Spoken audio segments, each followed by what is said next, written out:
Welcome back to my channel, and today we're going to be talking about the eclipse on October the 28th, the last eclipse in the Taurus eclipse series that began in the fall of 2021. And we're going to be joined today by my very special guest, Candace Marie of Beyond the Veil Tarot and Astrology.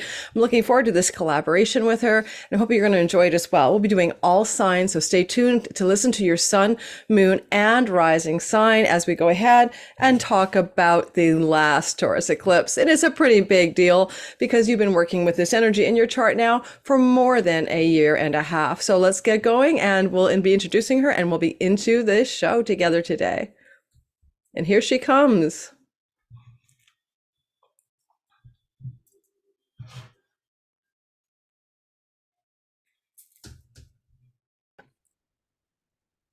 Welcome, Candace Marie. I'm so happy to have you here today. You are one of my most favorite astrologers because you are so brilliant. Your mind is amazing.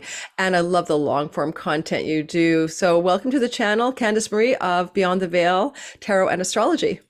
Thank you. Thank you for having me. I'm excited to be here today. I'm so glad you are as well. You know, I so love that we tried to meet each other. You messaged me in December and I missed it. And then I finally messaged you to get together more recently. So everyone listening today, what we're going to do is we're going to just talk about the general idea, what we feel about this last Taurus eclipse in a series of eclipses that began in November of 21. And we'll also bring into the play the all signs after we do the general themes. So stay tuned for that. But I encourage everyone listening to stay around and listen to what this eclipse might be about for the collective or for the general themes of it, and then go to your all sign reading for sun, moon, and rising so that you also have a bit of a back end knowledge and not just jump into the shorter version. And I think Candace is going to draw a card for us today for each sign as well. Is that true?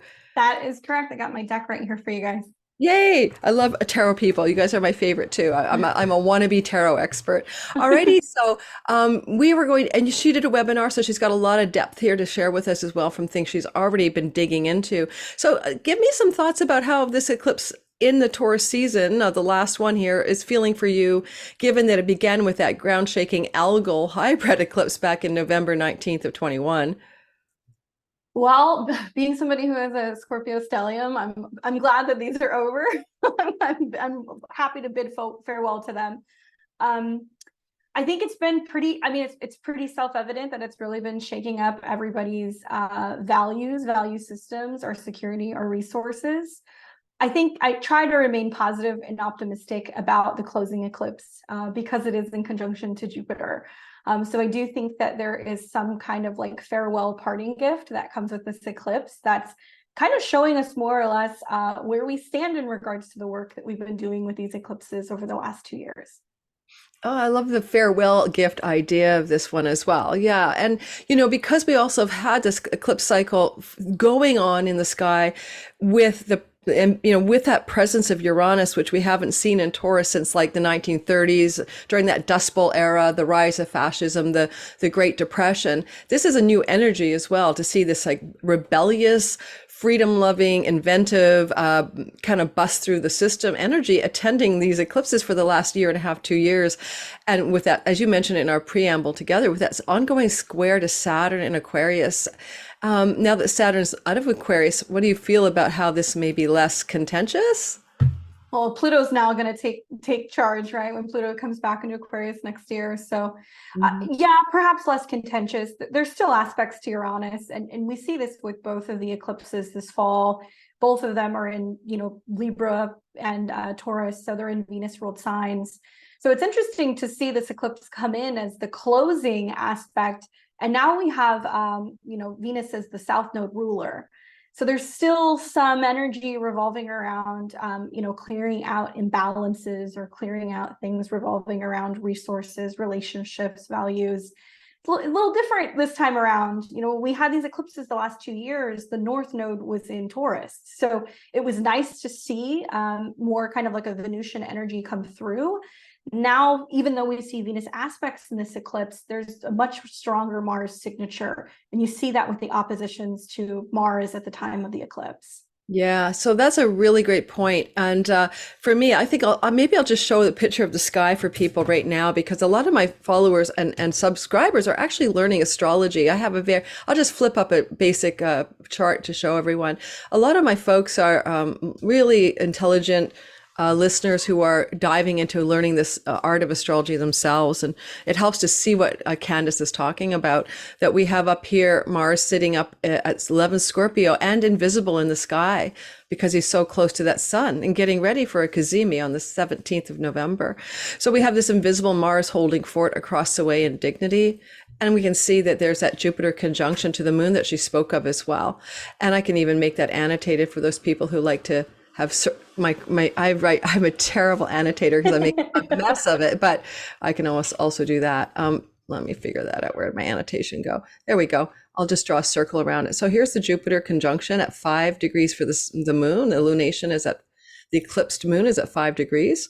And reminding people that the nodes are moving retrograde. So the eclipse has become lower and lower in the sign as when we first started with 27 degrees of Taurus with a hybrid eclipse back in November 19th or 21 on that really gnarly star Algol. We were talking about the high degrees of Taurus where the eclipses were occurring. And then we were mentioning, we have Mars, beady-eyed Mars across the way, of course, the sun, which makes the eclipse.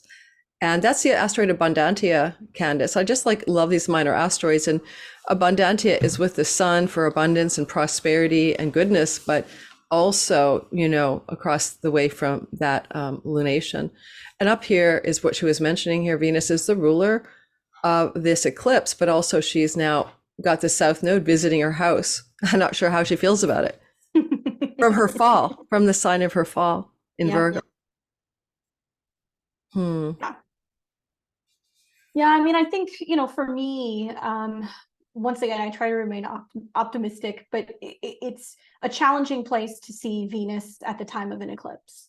While the Jupiter conjunction is very sweet, Venus is moving through a sign that does deal with service, servitude, sickness, poverty, people who are in need of resources. And so that's going to be a really big theme during the time of this particular eclipse. You don't see it on yours, but I know because you're big to asteroids, Ceres is very close to Mars. I think she'll be somewhere around 18 or 19 degrees. And so I think part of this eclipse is going to be bringing up the themes of Ceres. Venus in Virgo is definitely seen as a grain goddess. I think it can be definitely dealing with matters of grain shortages that may be coming up, that, talking about the earth, land, abundance, especially with the eclipse being in conjunction to Jupiter. Global themes revolving around food, resources, how we feed people. Yeah. I didn't leave her in there, but you're right. So she's like the harvest goddess, and she's also very much a scythe, or a sickle. Like you can see her symbol is like what we want to harvest, what we want to cut. Sometimes I've seen her acting a lot like Mars in a chart too, where she just wants to end, sever, and cut things. And so there's a double energy of sort of things to be like cut off or severed as well in the Scorpio series narrative here. There is some positive things going on, don't you think, because of Juno over here in Virgo, making that positive wedge formation to the lunation and or to the eclipse itself and to the sun across the way. I've been really pondering what that might mean in a collective manner, because Juno is also the goddess of coinage. Her other name was moneta, for money, back in the day when coins were being distributed. So she was not just the marriage goddess. She wasn't just the committed vows to stick with something, hell or high water, the wife of Zeus. She also had that other meaning to do with money because she was moneta. And so also sometimes when I see that, I'm thinking, okay, well, if there's a money stories going on, they're certainly involving Taurus. I mean, that's where we see currencies. That's where we see changes in currency, maybe central bank digital currencies, for example. Yeah, but I think to play devil's advocate, yes, I think it's positive anytime we see, positive aspects between the moon and Juno, Jupiter and Juno. After all, they were married. So the trine seems to signify working together in unison. In the earth signs, being of service to one another and also values. I wonder if we're going to see much more of a return to people discussing hard metals. In particular, Taurus does have connections to copper, but the moon has associations with silver. So I am curious, after watching, a Venus retrograde all summer long, that ping pong between Venus and Uranus, and a lot of people talking about the gold standard, why, at least here in the United States, we've moved away from it. But in my opinion, I think the clear victor is actually, it's going to be silver. I think we're going to see some people discussing whether or not it makes sense to be diversifying assets and having that in our portfolios. Oh, I love that. Well, silver is an industrial metal as well. So it's not just, a hedge or a value as gold can be. It really has usage, really. So that's amazing. I love that point. I love Jupiter on, the moon, silver. How gorgeous is that? You're right. Now, how do you feel about this? I'm really curious. So as in astrology, guys, sometimes astrologers like ponder that a benefic involved in an eclipse by conjunction can be debilitated or damaged in some way. Or does the benefic planet, which is Jupiter, Santa Claus, fairy godfather over here, does he support something good coming out of this particular hybrid eclipse? And hybrid simply meaning that the node of fate has moved, north node of fate has moved forward or onward into Aries. And so we really almost have two stories going on. We have an Aries, narrative, and we also have a Taurus story finishing up. So how do you see this, and how have you seen it in your astrology? Well, I mean, I think that, the fact that it's out of sign for me is also kind of interesting. I mean, I don't know about you. I feel like things have been speeding up exponentially. I mean, it's normal to start seeing events of eclipses a couple of weeks, maybe a month prior, but this seems to be taking on so much faster.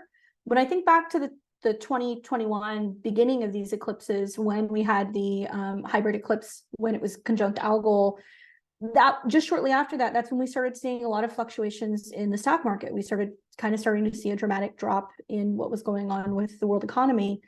So this time around, to see it in an out of sign eclipse yet again, and Venus, I think, being kind of debilitated, I think what we're going to be seeing is that, this is kind of like the finale. We're going to start to kind of see where we're falling in terms of doing all of this reworking and reassessing of our resources, and whether or not we've been working together.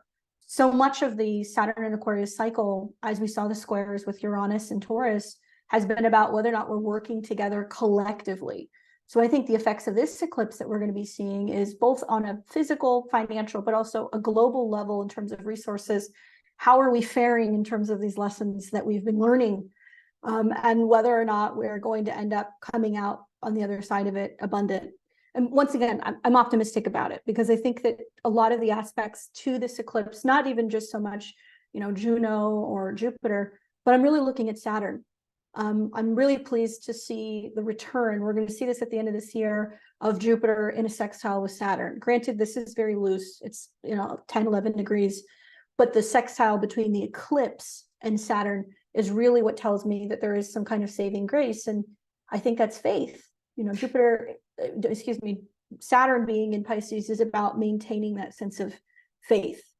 Yeah, yeah, that's a really good point. We have that ongoing throughout, this time, Jupiter sextiling Saturn broadly, and then more specifically when Saturn turns around. I kind of find that an interesting story here, you know what I mean? Because when we looked at the Algol eclipse in November of 19th of 2021, I think it was November 17th, that the stock markets in general, in like the New York Stock Exchange and the S&P, all hit a peak. That was the big peak period after that downdraft during the pandemic 2020 March.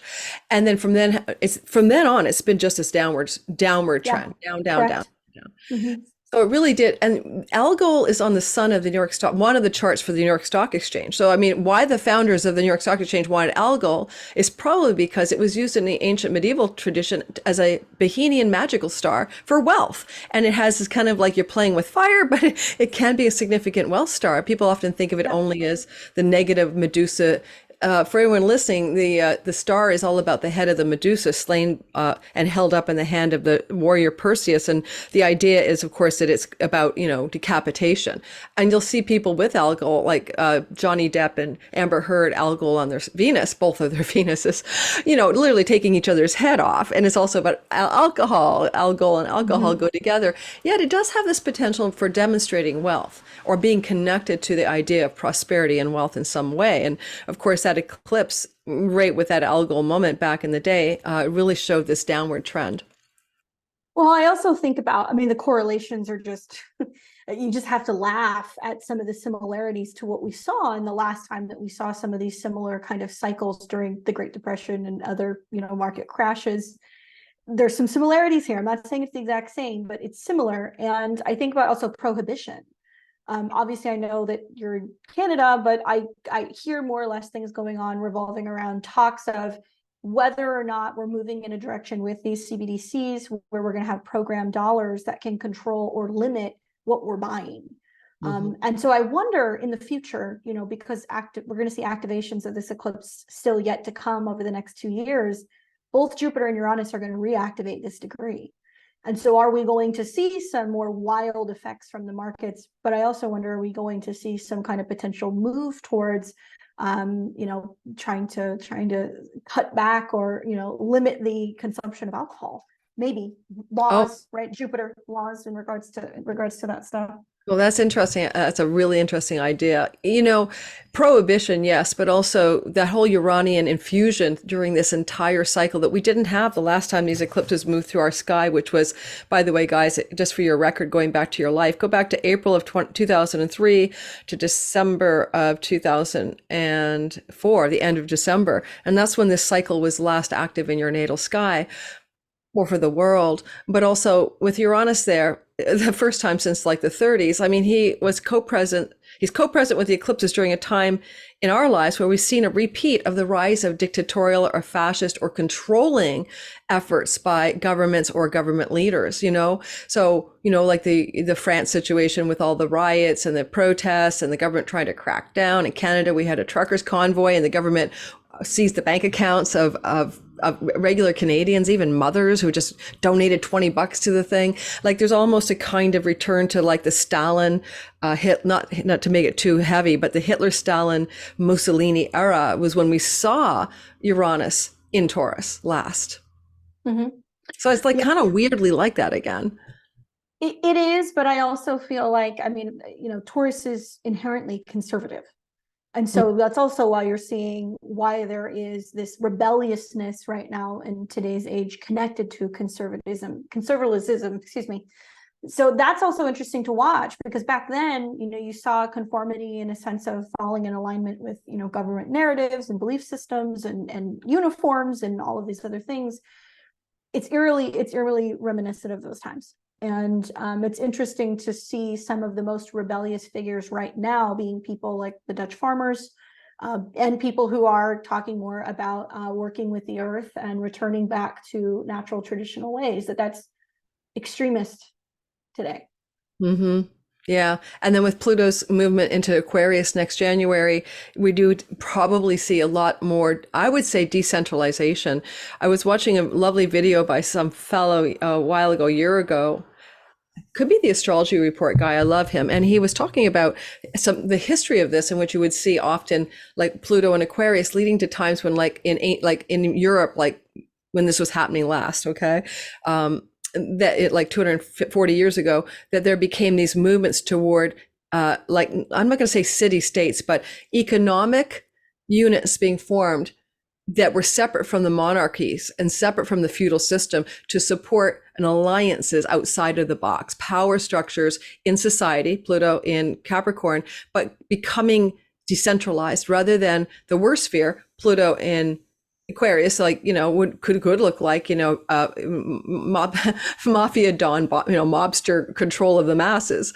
But it really has looked in the past like a kind of formation of new leagues of power. And we're seeing that with the BRICS already, the formation of new leagues of alliances and power in the world. Well, and I think a lot about Pluto going back and forth between the late degrees of Capricorn and the Sabian symbol associated with that, you know, a group of like powerful people sitting and having meetings behind closed doors. There's no coincidence that every single time we've seen Pluto in those degrees, we hear about some of these super groups that are kind of meeting, and then, you know, we're still going to see more at the beginning of the year. So I'm curious to see what's manifesting, and I think that's going to deal with more of that without going into those topics, more of that and the effects that some of these meetings that are being had in private by elitists are going to affect, you know, the little people. Yeah.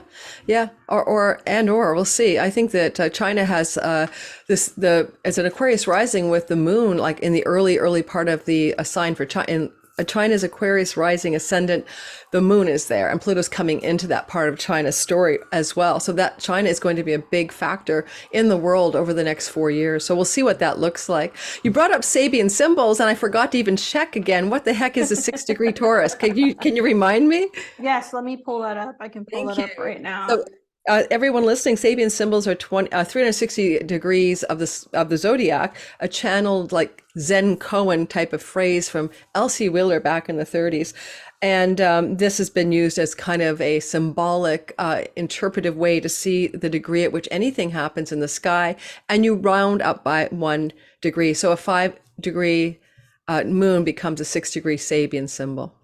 So Taurus 6 is a bridge being built across a gorge, channel ship, transcending limitations. Not bad. Not It's bad. funny, when I was talking about this, I kept saying how the song Bridge Over Troubled Water kept coming up for me a lot in like meditation. And I just kept hearing that song over and over. And I was like, what the heck is going on? And then the more that I thought about it, I was like, wow, it's about bridging the gaps, rather than creating walls and barriers and divides. It's about finding ways to kind of reach across, whether that's the aisle or reaching across to people, and I'm not going to say making amends, but trying to find ways to work together rather than kind of shelling ourselves off. Well, maybe it'll be simple. Maybe it's going to be finally there's a UFO on the signification of the White House lawn story, and we all go, oh my God, let's work together. We're not alone. All those UFO phenomena that's been happening in Pluto and Aquarius besides AI is making me think of something along the lines of some dramatic revelations around we are not alone. We are not alone. It's kind of hard to not have that going on. I mean, I have this debate with fellow astrologer friends all the time, whether or not, there's correlation to aliens with Uranus or if it's Neptune. And I think that any which way you slice it, the next couple of years, this is definitely going to be a topic as we see the Jupiter-Uranus conjunction happen and Saturn gets closer to Neptune. But I do think that, it's going to be hard to tell, right, with AI. I think that that's the other thing. So much of this eclipse conjunct, the original eclipse that we had, in 2021 conjunct Algol, does deal a lot with like visions, spirits, attachments, entities. I mean, that's why they call alcohol spirits. And whether or not it's our mind playing tricks on us or if it's something that we're actually seeing. We've heard a lot more about mind control, and whether or not you believe in that, I think that is part of these eclipses, is the effects of information and what you see on screens and how it does affect the masses. Whenever you're dealing with an eclipse, especially with the moon, that is the collective, where we're all at, kind of collective in that moment. So while the moon Jupiter, I think, is very positive and it's abundant. You have an exalted moon. The sextile to Saturn, I think, is also the cautionary tale of are we in a situation where we are overly indulging, right? We don't often talk about the overdoing it with Jupiter. Over drinking, over drugging, overspending. And is that something that we're doing to disconnect, to just numb something, to keep busy, right? Oh yeah, for sure. Especially with Saturn hanging out with Neptune, right? The god of like where we could just escape and not escape into the metaverse, escape into the TV, escape into the substance that lets us let go a little bit of our grip on reality. But yeah, for sure. I mean, and then the other thing going on here, I think, with Saturn, he's traveling. I didn't put the asteroid in, but he's traveling really close to Gonggong. He'll be here for another 100 years in the sign of Pisces. And Gonggong is the asteroid of catastrophes. And I think it really was an asteroid that was defined, like the name Gonggong from the Chinese water serpent, I think really came from seeing a comet race across the sky, 11,000 years ago, and it created the drier youngest reglaciation. But now that the telescope guys who found the asteroid decide to name Gonggong, name it Gonggong. I mean, it's sitting with Saturn, and it's like embedded in that sextile from Jupiter and this lunation, this eclipse, is this attempt to mitigate what I've seen as Saturn Gonggong hardship with water. And we've seen the horrible Libya floods. We've seen the tipping over of the ferry of refugees way back in the beginning of this Saturn ingress into Pisces. You know, the 700 people who died somewhere near Greece. We've seen even the fires. Well, there's so much. The submarine that imploded, Fukushima radiation water being dumped into the ocean, and then you know, even the fire in Maui, it is a fire, in Lahaina, it's a fire, but a lot of people died by jumping into the ocean. And so at the end of the day, with like water, hardship, water, and then yet this is a sextile, right? This is a flowing energy to what has been a really difficult piece of sky for us in the last few months. I think that also speaks to the fact that, at least from what I'm aware of here in the United States, we've got a number of places where we're having some very bad droughts. I don't know what you've heard, but I read an article the other day that was talking about apparently, I think it was Louisiana is officially in a state of emergency because there's something going on with the fact that there's been like less water than what they usually have in the rivers. And there's something going on where they're starting to notice that there's seepage of the ocean water into the river water and the water that's actually could contaminate drinking water, which is it's a really big deal. And so that in itself kind of plays off of what you were talking about, those catastrophes with Saturn and Pisces. But the sextile to Earth is, you know, that's the medicine of water. Water works in a way where it just keeps flowing and pushing until it finally breaks through something. So Saturn, in a way, I think in this eclipse is really showing us that if we're not paying attention to the invisible things, if we're not paying attention to the emotions, if we're not paying attention to the things behind the scenes, it has huge, right, Jupiter, physical impacts on our planet, but also on our resources. Yes, absolutely. And I didn't know about the droughts at all in Louisiana. I've been tracking that. We have more fire problems right now. That was that whole, you know, even Venus and Leo wasn't helping, maybe giving it publicity. But yeah, absolutely. Because of course the Dust Bowl era was that era of the disruption, Uranus, erratic weather in Taurus back in the 30s. And so he does actually create lots of trouble with climate when the sky god Uranus is in the earth sign and a fixed earth sign. Like I don't want to move. I don't want to change. So it's kind of it's a bit of an indicator until Uranus leaves there in 2026. Memory serve me, that we're going to see in continuing weather disruptions and climate crises, basically, not to cheer everybody up, because this eclipse in your chart won't look like a weather climate crisis. It'll look like something completely different. And we're going to get to you too, so don't worry about it. You had done a webinar and on the 17th, and you really dove into some stuff that I probably haven't even thought of. So did you find anything in your webinar? Yeah, I mean, probably the big thing for me, I mean, not many people, I work with the decans. So, you know, this falls under obviously the first decan of Taurus, which is inherently ruled by Venus. So it's very, you know, what you see is what you get. It is associated with the Five of Pentacles, which can be a challenging card. And yes, sometimes the Five of Pentacles touches on financial hardship and health related issues, but really, this is a card that's very spiritual, and it's about overcoming adversity. And despite the challenges depicted in this card, you know, the Five of Pentacles also carries a message of hope and resilience. So it really, for me, it reminds us that even in difficult times, there's a way to overcome adversity and find the help or the support that we need. And so I think that's really the magic of this with Jupiter in the conjunction. It's saying like, yes, it's been really difficult, but look what I've achieved. Look at how far we've come. Here is the fruit, you know, of my labor. It can also talk about helping others in need. And there was a fixed star that's associated with this. I think it's within like a 2-degree orb. And it looks like it's fixed star Asterion. And this has the energy of Saturn and Venus. So it can be hard lessons in love. It can mean that there can be challenges also in regards to relationships with women. I think we can kind of see that also with Venus, you know, in the sign of Virgo.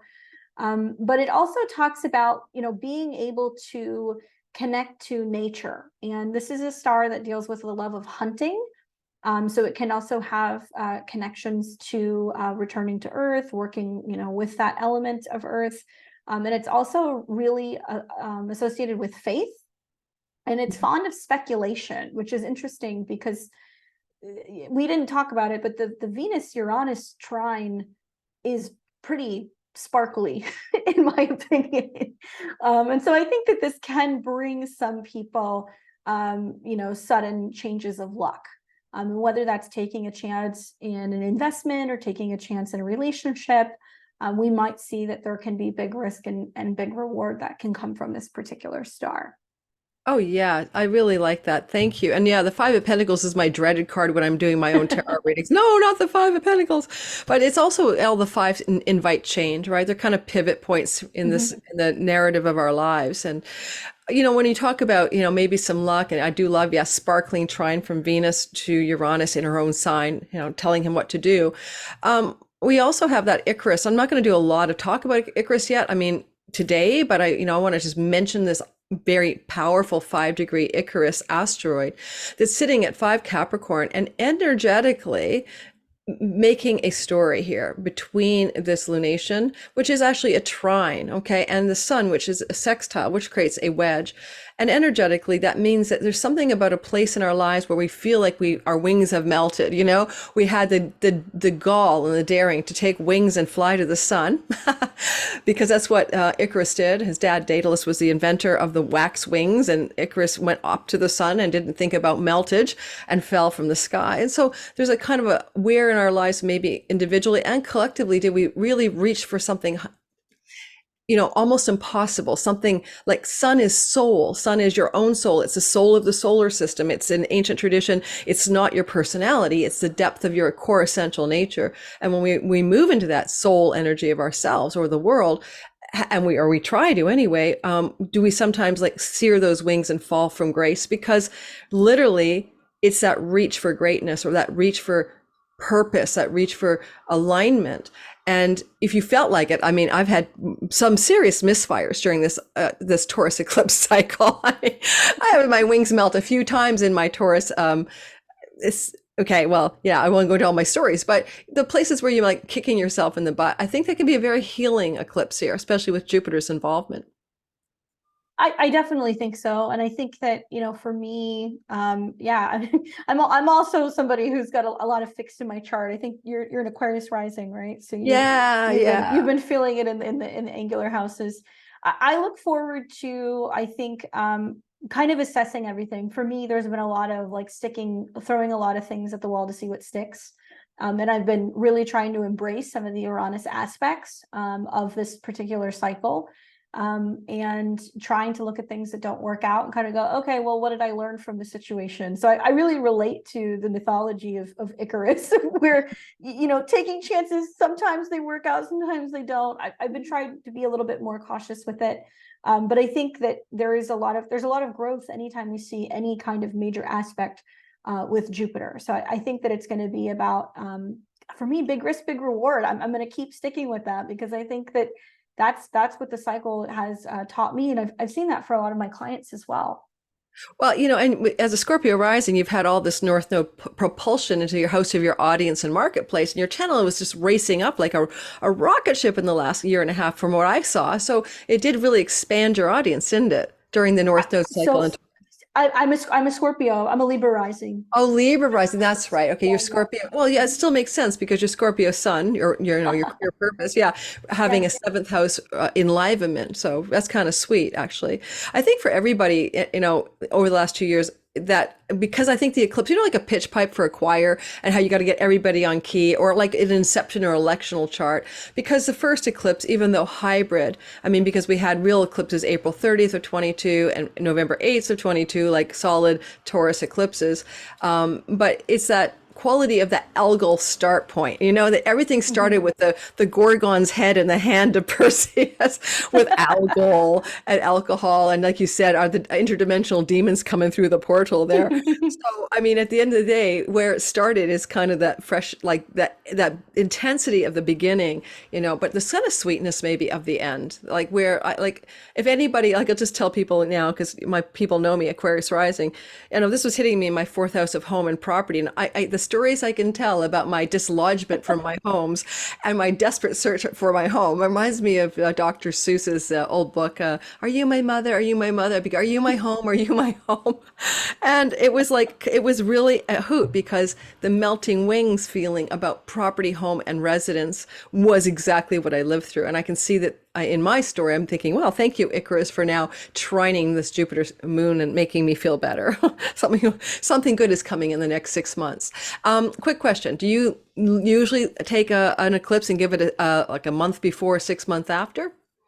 Yeah, I mean, generally, I give it about that long. I think that in this case, I would draw it out a little bit more. And maybe that's just me being like generous, but because this is the same degree that Jupiter is going to station on, and Jupiter still has to kind of hang around this degree, I think this might be an eclipse that has some legs.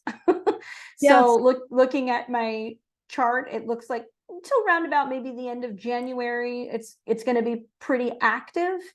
And maybe through the squares that we're going to see, in Aquarius. So maybe end of January, beginning of February. I think that's going to be the most active time. Hmm. Yeah, that's a really great point. Yeah, Jupiter trundling backwards to go direct at the end of December, really, really lodging himself into that eclipse point. I mean, which is only sweeter, right? Yeah, it is actually, he's like, oh my God, he's like, don't worry, everybody, I'll go back and fix it. All good, it's all good. Alrighty. Okay, well, I think that was a great overview. Do you have any other thoughts before we head into the all signs? No, I mean, I guess the only thing that I would really say is to really take into consideration with so many planets that are being in Scorpio. I mean, it's kind of hard to me. All eclipses feel like a tug of war, but this one in particular, because you have an exalted moon and you've got Mars, in its home sign. Take the good with the bad. And for me, so much of the eclipses between Scorpio and Taurus has shown me that Scorpio is, yes, the ending, the regeneration, the crisis, the death, the letting go, but it's about creating fertile land, creating fertile situations for life to grow. And so many of us are probably going to be looking at this eclipse, looking back and going, wow, the last 2 years have been really challenging, and this ended and that changed and I lost this person or that. But this is kind of that end point where we realize why we had to kind of go to hell and back. So try to look at it as, this is why I had to kind of go on Mr. Toad's wild ride, to be able to receive the gift that I'm getting now with this eclipse. I love that. Yeah, to hell and back, starting with Algol. Corpses spread amongst the people and stuff like that. Yeah, I agree with you. I would only say that with Mars basically doing his conjunction with the Sun on the 17th and being so deeply invisible already, there's almost like, especially in Scorpio, he's like, James Bond, or he's like a spy, or he's like stealthy. And there's almost like something he's doing here in the Scorpio real estate. And I don't think he's been here in the heart of the sun in Scorpio. I have a chart for all of the Mars stories, but certainly he's not been there for a while. And the whole point of, in the heart of the sun, dying and being born again in the heart of the sun on the 17th in his Kazemi. But it's almost like I sometimes feel when planets are doing that invisibility, and he's astronomically not visible until January, around the first week, according to astronomers. But he won't even be visible in some parts of the world until May, depends on how your latitude is. The point is, though, generally he's not visible now, October, November, December. And that means he's undercover, basically. And so what I'm wondering, too, is when he becomes visible in Capricorn, which is a new narrative, in January, I'm wondering really what that's going to look like, because he's carrying this sort of, hey, Jupiter, hey, eclipse, I'm watching you from my stealthy spy den over here. Like, what will he do with that, later in the story as we unfold into 2024, because he rises heliacally in Capricorn. So he shows his face in Capricorn, meaning that's where he's going to apply whatever this was about into the real visible world. And that's power, top-down power structures, finances, often financial structures, governing bodies, etc. Banks. I have two things that come to mind. Everybody should be watching gas and oil because of the trines that you're going to be seeing to Neptune.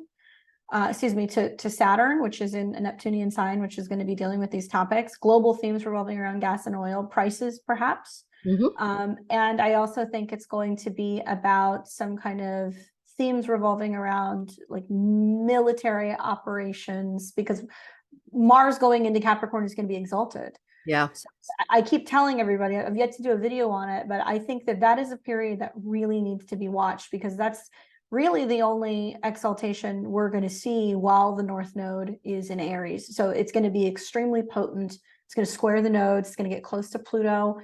And correct me if I'm wrong, but when we see Mars being reborn with the sun, doesn't that sometimes indicate themes revolving around illness?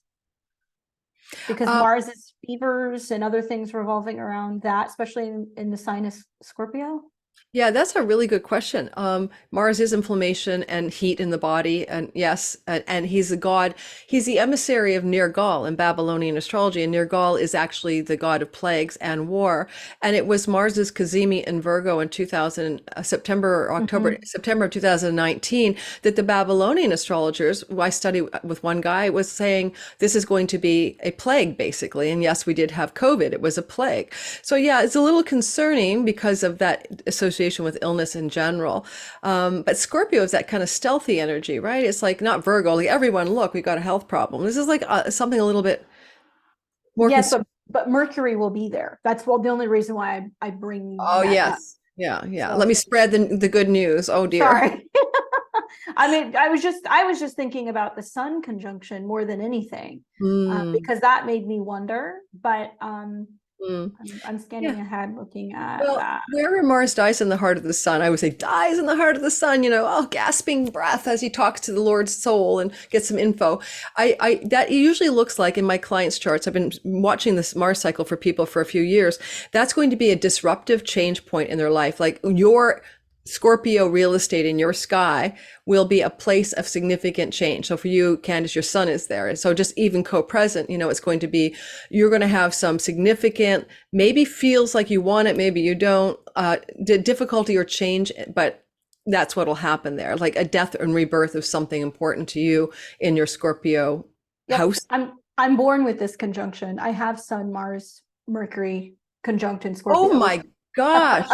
So that's it's gonna be a month for the books. That's gonna be a solar return for OMG. Okay, you got to keep us posted. But you're right, he's exalted in Capricorn. So I love it, like I don't love it, but I get that it can be military action. Particularly would like to say because he was moving through Capricorn in way back in the day, December of 2021, I guess. We had the Freedom Convoy in Canada, which was a bunch of truckers driving across the country to coalesce in our capital city and put on like they called it an occupation, but a protest, right?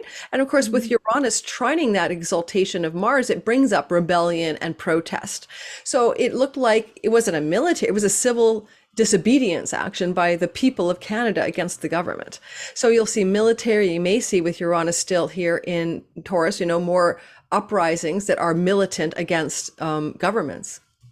And you'll be able to see it before that conjunction even happens, because if you're following the transits at the end of October, Mercury and Mars are already in conjunction right around the time of the eclipse. So those days to follow, it'll be interesting to watch. Definitely Mars, which is about action. Mercury was communication, but what Scorpio is compared to Libra is, Libra wants peace. Scorpio wants truth.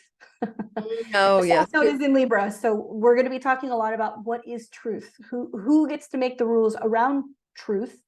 How do we determine what truth is? How do we find the truth? And how do we learn how to communicate and express truths?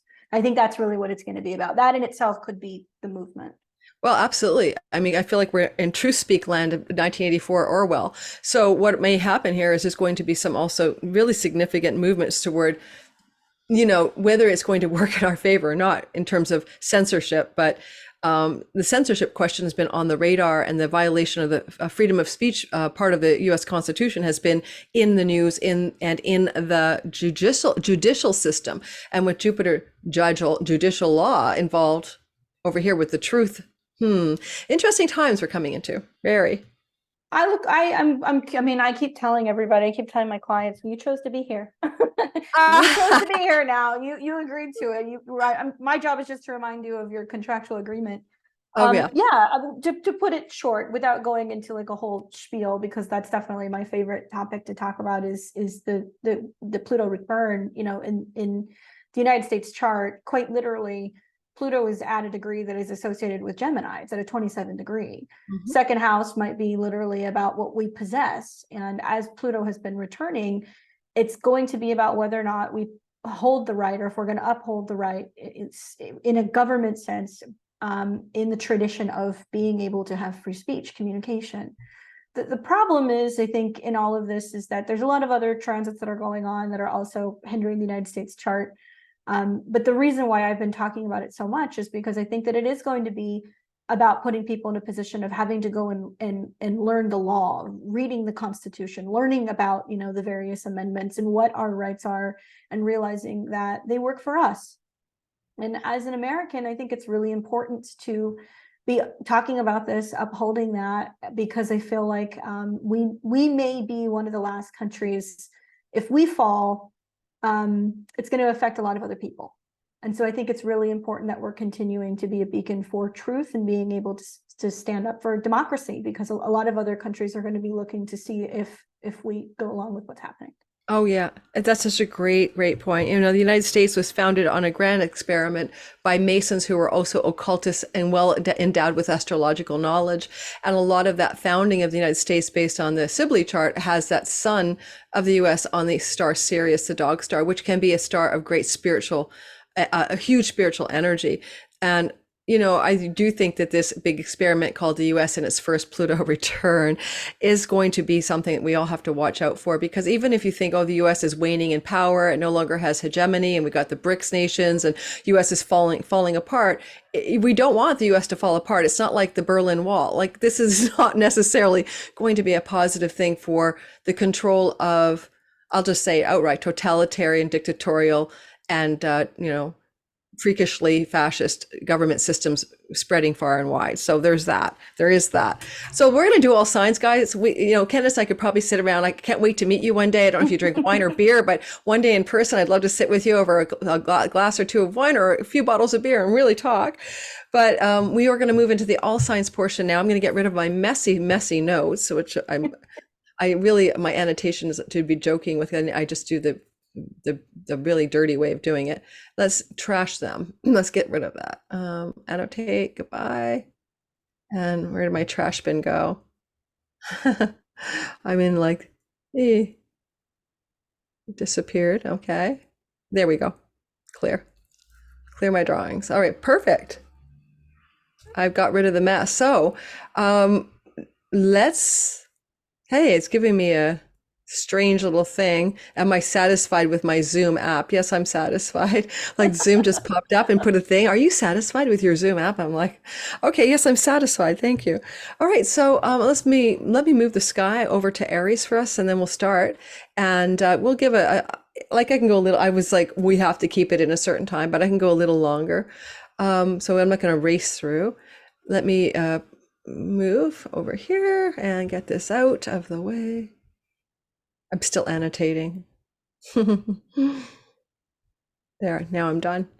Okay, let's move over to Aries by trundling through the sky together. So I have an Aries sun, Aries moon, Aries Mercury, balsamic moon. And I swear I am so gnarly sometimes when it comes to trolls, because I cannot stop myself from trolling my trolls. You know what I mean? It's really like I go into combat mode. It's almost funny. People laugh at me on my channel because I do that. Okay, here we go. Got the clock going. I just had to get rid of a bunch of stuff out of my face. All right, let's go over to the Aries story.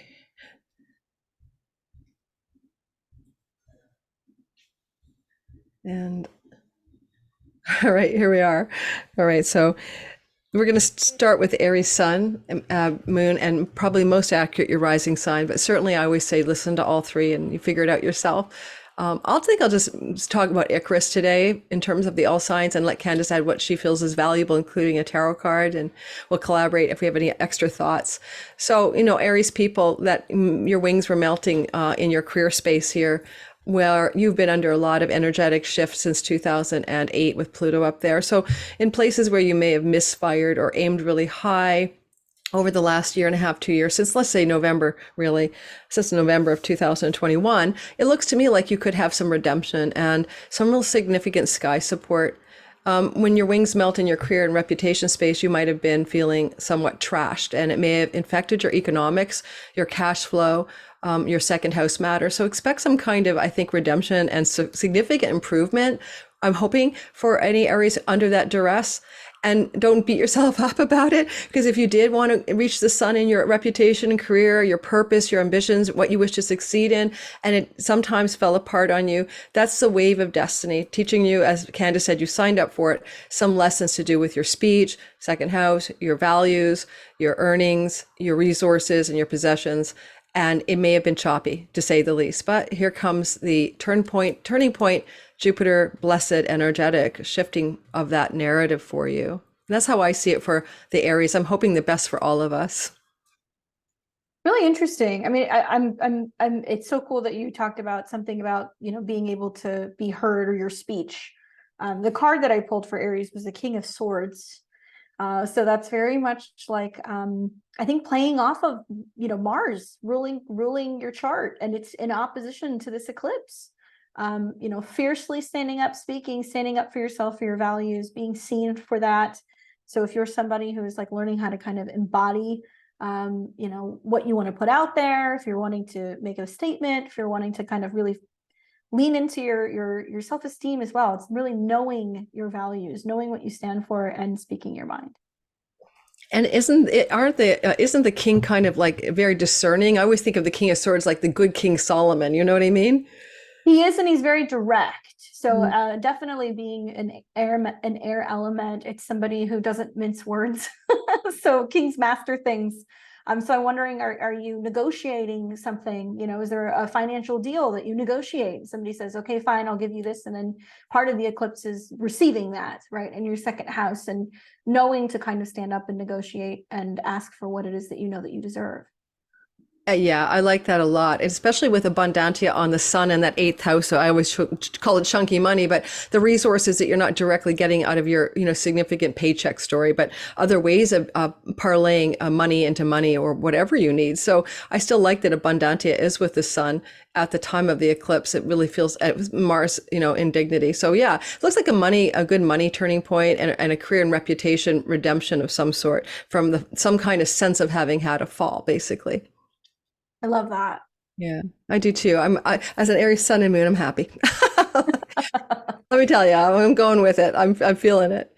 All right, so we have the Taurus sun, moon, and most probably accurate, but you guys be the judge of your narrative and see how it feels with each of your signs. And we have this like Icarus potential place of the melting wings that you may have experienced over the last couple of years through this eclipse cycle, kind of redeeming itself in a place of your faith. The ninth house can be your spiritual philosophy, the leaning into the meaning of life, your life in particular, the dharma that you're here for, the way to use your life to the best use.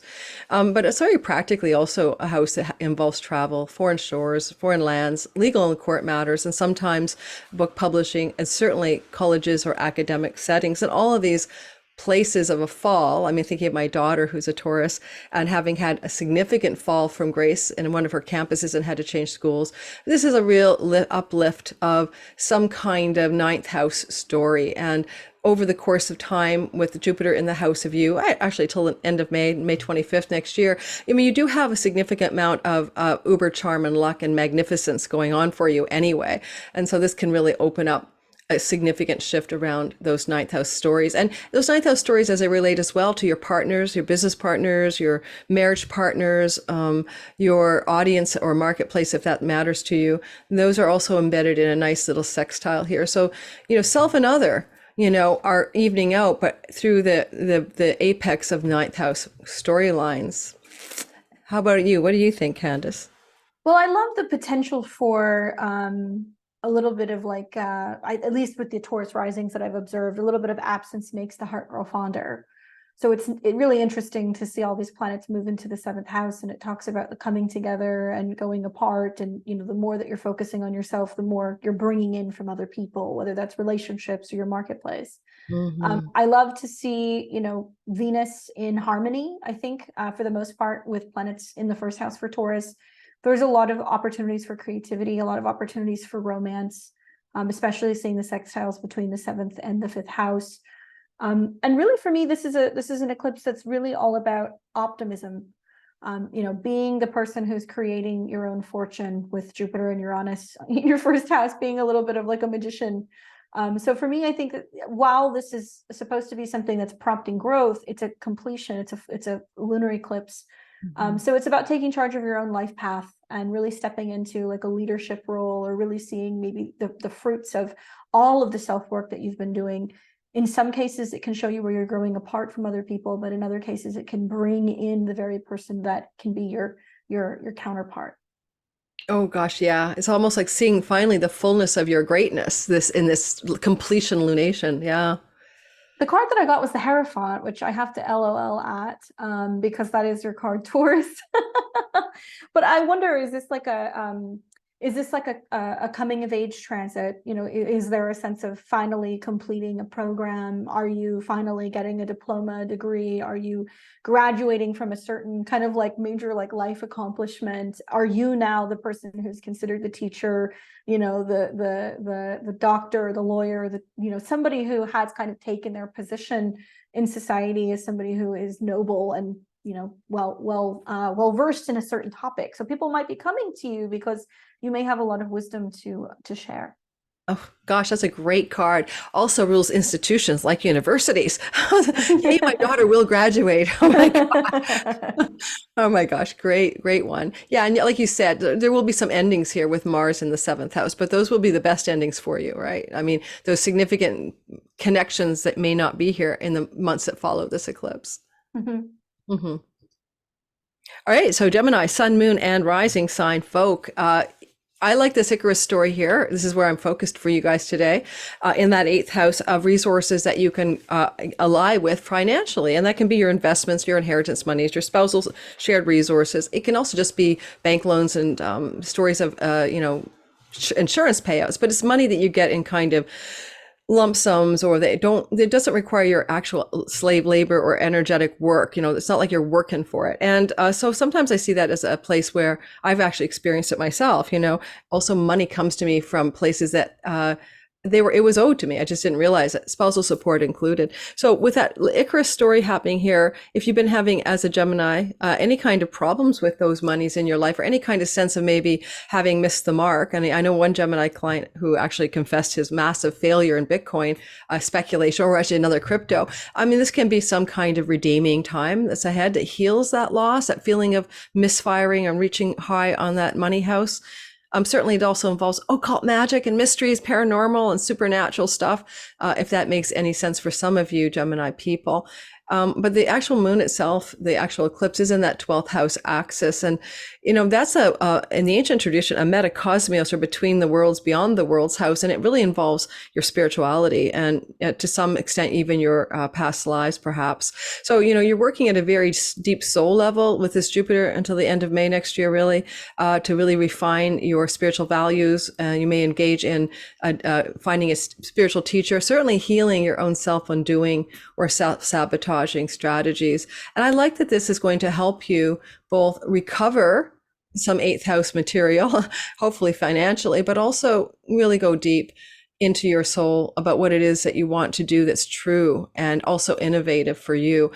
You can generate revenue in the 12th house. Some people don't think about that, but it's known in the ancient world as your kind of like spice trade, the barter and trade house from foreign and far off lands. And in our modern day, when we have PayPal, Stripe, and international revenue by the internet, this is often that part of the sky too that will be having some positive narrative over the next while.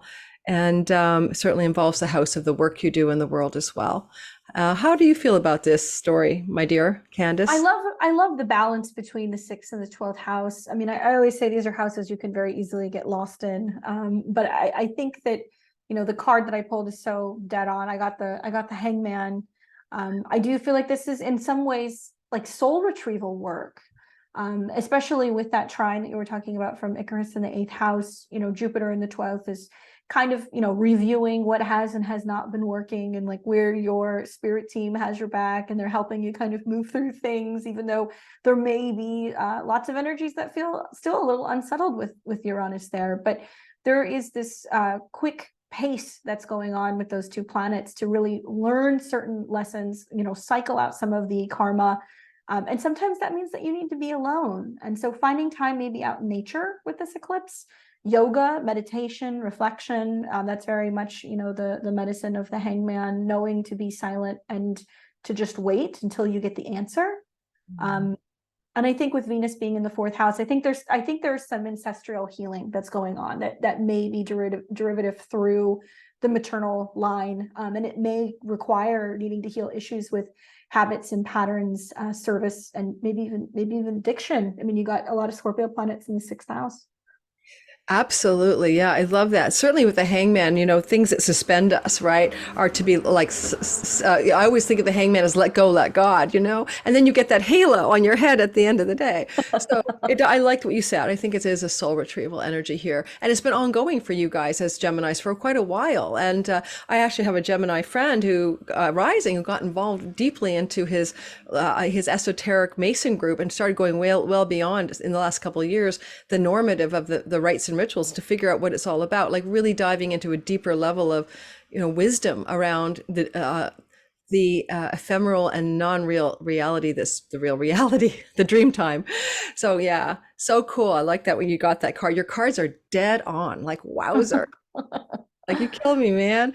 All right, so if you're a Cancer, a sun, moon, and rising sign, this is a Icarus narrative that may be rounding out a completion of challenges in your house of marriage or your business partnerships, your audience, sometimes legal agreements and contracts as well, vows you make here.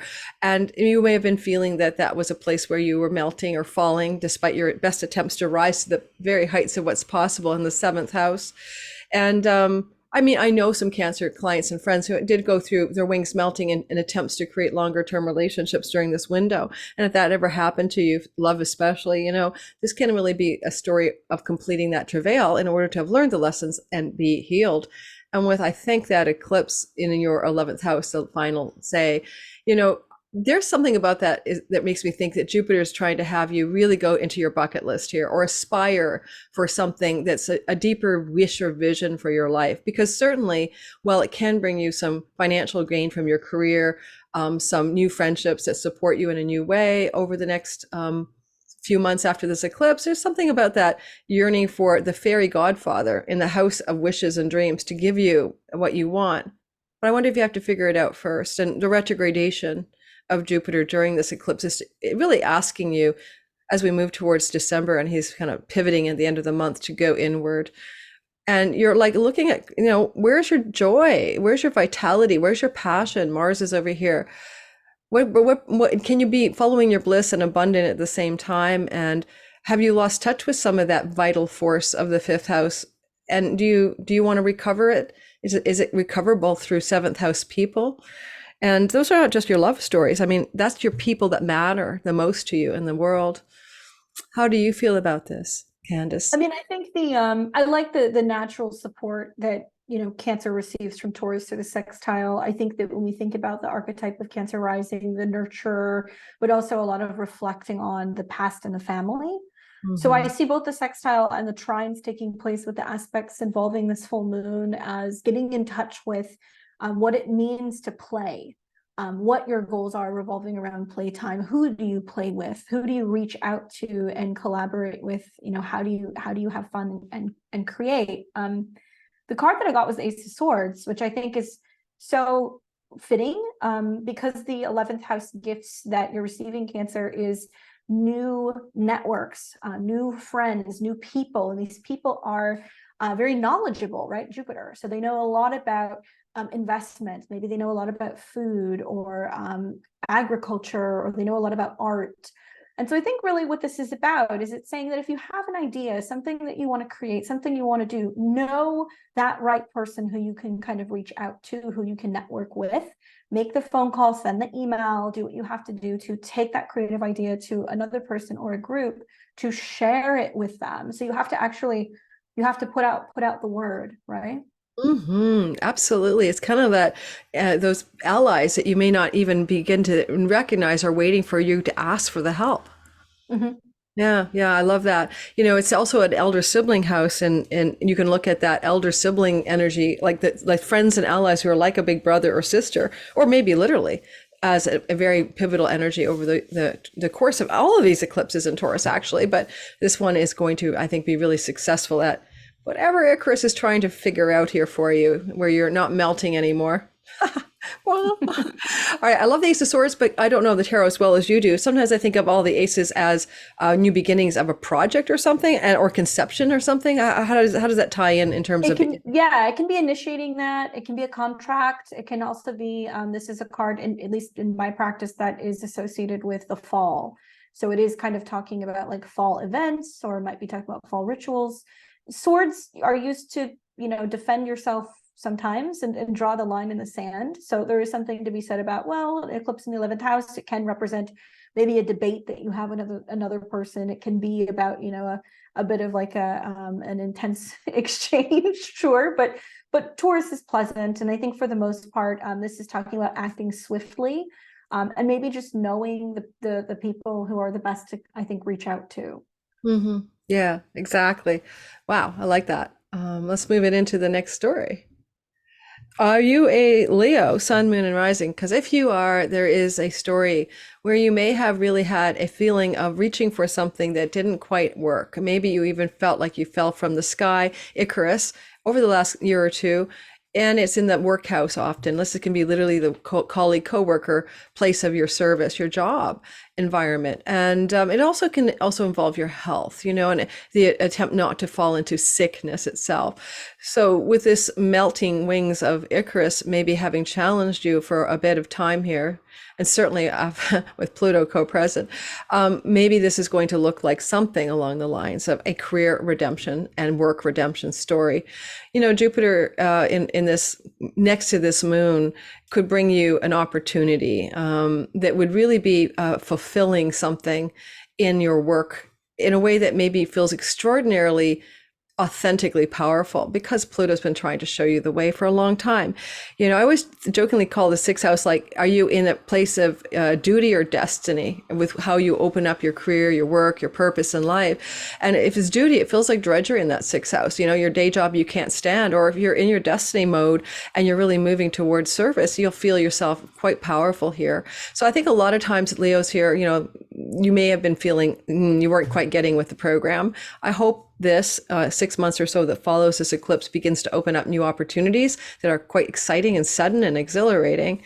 And with the whole crew down here in the fourth house, I mean, sometimes it could be very practically suggesting, especially if your IC is here in whole sign houses, that there may be an involvement of travel or move from your significant, like where you live, over the next few months as well. But serving this career and work narrative, perhaps, in a positive way. So that's one way I'm seeing it. How about you, Candace? Yeah, I mean, I think, obviously it's been very loud for you, Leo, with some of the eclipses and also the Uranus aspects. I think the big thing is when we're looking at a lunar eclipse, it's highly emotional. The card that I got for you, Leo, is the King of Cups, which is interesting because it's a water element, which is very different than fire. But I think it really is mirroring the full moon in the 10th house, where your emotions about who you are, what your responsibilities are out in the world, is very important. You have to feel good, and you have to feel like you're doing your job in a way that's feeling abundant, but also pleasurable. I would encourage you to really look at what changes you're making in regards to maybe your schedule with those trines to the sixth house, and whether or not it's helping you work more so with ease. And being able to take your time and being able to provide like a higher quality service for, the type of work that you're doing. And maybe this is about a Scorpio. You've got all these planets in the fourth house, so it could be about a parent or another relative. That could be a Scorpio, a Cancer, maybe a Pisces. And obviously, the 10th and the fourth house axis is finding the balance between, work and home. I do think that a move's coming. I agree with you, Lori, with the eclipses in the third house. I think that's the key. But right now, there's so much focus on being able to celebrate some of your accomplishments professionally and out in the world, and like letting other people kind of congratulate you on all the hard work. Even if that meant you had to go your own way in recent years, you're going to realize that it's really paying off. Absolutely. And although I'm not addressing this for anybody today, but there is Diana, the archer here, the huntress, with her bow. So I might just add to you, Leos, because you're in the angularity of these eclipses that are ending, really take aim. What is it you fiercely, independently want for yourself in life and aim for it, because, it's not like a shotgun, right? And a bow and arrow, it's got to hit the mark. It doesn't scatter. So refine like a laser your attention for what it is you actually really want in this, yes, as Candace mentioned, thank you, pleasurable ways of making money that are freedom oriented and prosperous, basically. Yeah, really cool. Thank you for that, Candace. And did we draw a card? Yeah, we got the oh, hello. The card that we just pulled. What was it? Yeah, the King of Cups. Oh, that was the King of Cups. That's right. Yes. Yeah, that's I'm in the zone. Yeah, I love it. The King of Cups. So we got a couple kings going today. I almost forgot about that. The King of Cups, that kind of has a nice vibe for emotional satisfaction, for sure. Okay. We went into the my daughter is an Aries rising. Oh, my people know that. I talk about her a lot. So Aries, Sun, Moon, and Rising sign people. So we have this. We have Virgo. Oh, Virgo, I mean. Virgo, okay. Sun, Moon, and Rising sign. Duh. Okay, Virgo, Sun, Moon, and Rising sign. Oh, I had a weird night. The Schumann was spiking last night at a little minor spike of the Schumann the Earth's resonance, and it was spiking sometime in like 12:30, 1:30 my time. And sometimes it wakes me up, and I popped wide awake, and I couldn't fall asleep for like 4 hours. And my poor partners, I said, and I didn't even realize it was spiking until I looked back this morning. So excuse me, I'm on like less sleep than normal. Yes, of course, Virgo, Sun, Moon, and Rising. If I didn't correct you, they would have. Don't worry. Yeah, no. Thank you for keeping my brain intact. So yeah, so you're having the conclusion of a melting wings experience in the house of your romantic love, your sexuality, your desire for joy and enjoyment in life, pleasure, fun, and play. Maybe even what inspires you and brings you enthusiasm. I jokingly always say the fifth house is why I get out of bed in the morning, right? What is it brings me out of that bed that I want to confront the day or embrace the day? And so you may have felt that was a difficult story going on in your life for a while now. And, certainly you could have melted in romance, you could have melted in life enjoyment, pleasure, and play. And you can also have entrepreneurial energies here. And maybe some of your endeavors didn't go as you desired. But Jupiter, sitting up here with this moon, this full moon eclipse, and the moon has moved over, but just ignore her, I think of the ninth house in relationship to the fifth house is connecting you to purpose. All of these energies of 1, 5, 9 are really purpose orientation. So what is it you wish to deeply do that's meaningful, ninth house, dharmically true and purposeful, and that can really help you see where the joy factor is? Sometimes purposelessness is joylessness, and maybe you're questioning that in your life. But of course, on a practical note, academic environments, my daughter's finishing university, but book publishing, foreign lands, visas, and travels, third marriages in one system from India, energies to do with legal matters in courts, certainly supportive, by the way, with Jupiter here for legal court solutions between now and next May. But this can be a place where Jupiter is supporting good outcomes to evolve here in the months that follow, but to restore the fifth house, including vitality as well. And I think with this, all the Scorpio stuff down in the third house, certainly sometimes that can be a move. It depends on where your IC is in the months that follow, or a change of direction, or a abundant change of direction in something that you wish to connect to in a third house way. That sometimes that's your yearning to learn something, by the way, a learning house that is going to be useful in your life, a skills-based or useful type of study. Maybe there's more studying for my daughter. I don't know my story here, guys, but I think she's going to finish her psych degree and go get a personal training degree. So anyway, that's very much what it looks like in her story. Anyway, so yeah, so no more melting of your joy, no more melting of your pleasure, no more melting of your romantic love or your desire to get pregnant if that's been a challenge, maybe. What do you get there, Candace? Yeah, I mean, I think for me, I keep looking at the chart ruler being in close proximity to all those planets in Scorpio. So there is like a swiftness, right? Mercury, Mars, and the sun to get something done. So whether that's a quickening of the mind, or if that's moving or needing to kind of process paperwork or quickly get somewhere, it makes sense. I mean, I pulled the Nine of Swords. So I'm wondering if some of you guys are like, I'm on the move, or I got to process a document, or I got to quickly apply for something. What's working in your favor, I think, is basically the fact that everything comes down to your perspective. The trines, especially if you have anything around that, 4, 5, 6 degrees of Virgo, sun, moon, or rising, can really represent, what the bigger picture is. Maybe it'll be fun, maybe it'll be an adventure. I'm going to get another degree, or I'm going to move somewhere that, I've visited on a whim. It's about embracing, spiritual and philosophical growth. And I would say, be sharing, writing, journaling, talking to people about your views, and remaining optimistic in the midst of what might be a very quickening eclipse for you.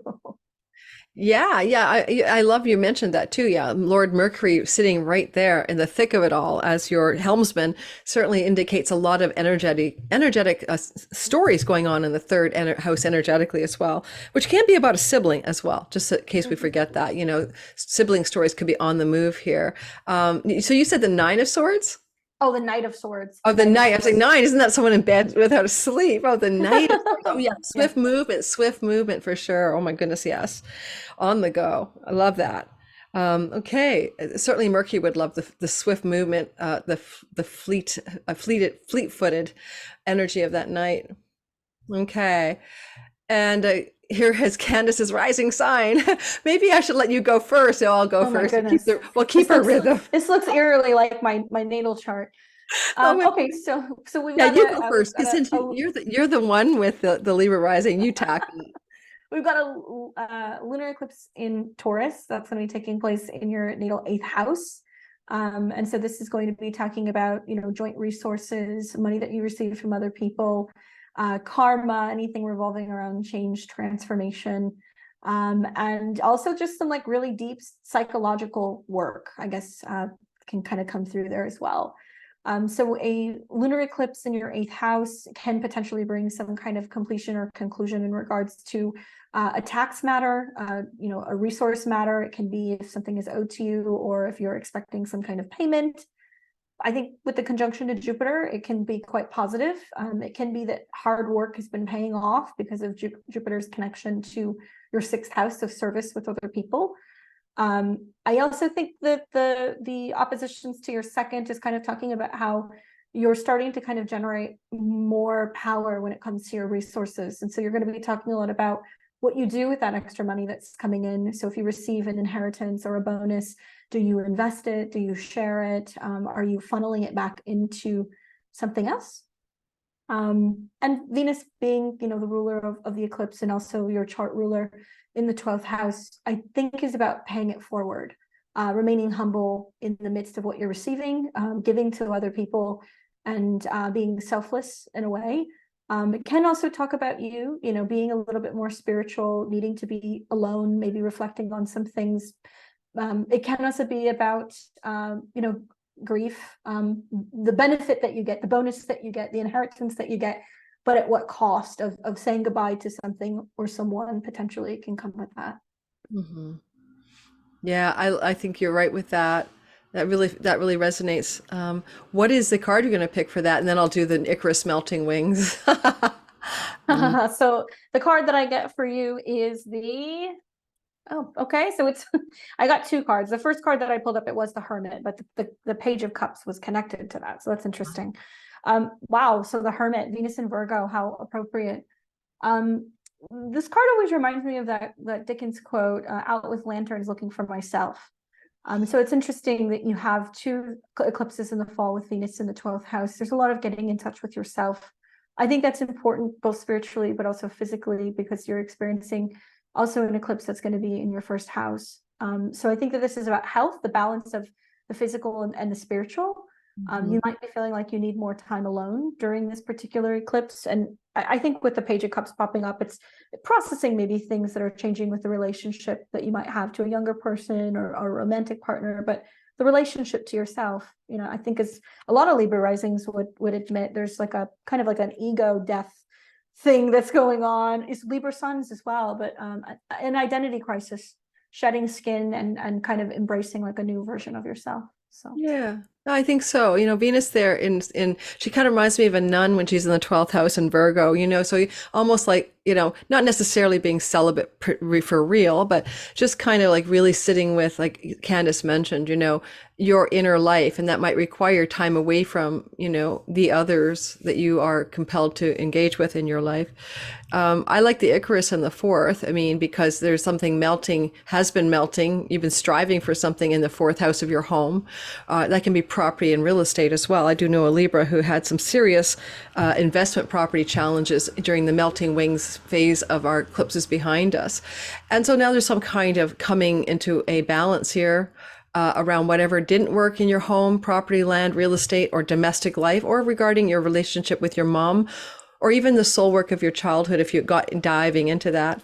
And with Jupiter in your eighth house, it really does go back to like the deeper psychological and spiritual elements. These are moksha energies here, where Venus is, and the Icarus and the Jupiter. Moksha meaning liberation spiritually. So it's got a lot of soul work energy if you want to engage family constellation or childhood stories in a new way, or reach out to mom to tell you what's true and real that you may not have known. Secrets can be revealed with a full moon in the eighth house. Something you didn't know about your mom, your family of origin, or your childhood can come to light under the eerie glow of a lunar eclipse. So look for that as a possibility. And also, of course, better outcomes with your finances as it revolves around property matters, literally like investments, mortgages, refinances as well. That's how I see that. Does that sound good to you? Any other thoughts? Yeah. I mean, it's pretty accurate. I mean, I can only reflect on the last 2 years and the South Node transits to the second house, everything that I gave up, but when I had to gain. And so looking back, it's probably been a very, very powerful psychological, but also financial period for me, because all the sacrifices really, really paid off. Oh, wonderful. Well, certainly your channel has been doing so well. Like I think, my God, you're as bad as me for producing content on a regular basis. The two of us, I wonder if we have a life. All right, Scorpio, sun, moon, and rising sign. And we're doing Icarus here. So Icarus for me is like, where did you really push out or try to succeed or reach a new height in something you wish to learn, a skill you wish to develop, maybe something to do with a journey or journeys in plural, trips you might have wanted to take. And sometimes that third house is sometimes your workaday habits and routines, your daily environment, your neighborhood. You could have even melted in your neighborhood. You moved to the worst neighborhood possible and you can't sleep because the dogs are barking all night. But whatever is going on with neighbors, neighborhood, siblings, maybe cousins, and also just, you can write, you can communicate here, you can get your website going here, and maybe some of those things didn't get the lift off you were hoping for as well. So as you were doing all of this kind of potential frustration or a failure to lift off or stay aloft in the sky during the last couple of years, perhaps, you got this kind of nice smoothing out completion. Maybe because of Jupiter in the seventh with this moon, you could meet that perfect support person, a client, a teacher, an ally who's going to really support you in the next 6 months. Or you could find that your significant partner in business or marriage is becoming it's a completion and fulfillment of something with that person that could also help support whatever you were trying to achieve in the third. And lastly, I don't know, having all of this, Scorpio, I bow to you, having all of that South Node transit through the sign of you since January of 22 has been one big let go, let God, and find the deeper part of who you really are. So I applaud you for that. I really do. And now you're facing this narrative coming to the close. I hope you are also able to use this abundance that is sitting with the sun and Mercury in the sky, and having your Lord in domicile, although invisible, Mars holding your hand here.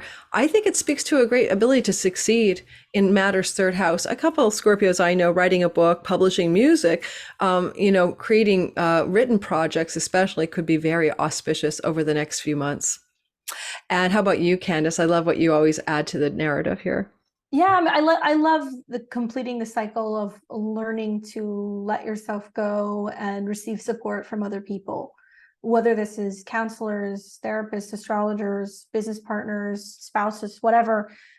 This is where you're realizing that you actually, I think, had a lot to gain through working with other people, that other people can be quite generous, and it can also be very beneficial for your reputation.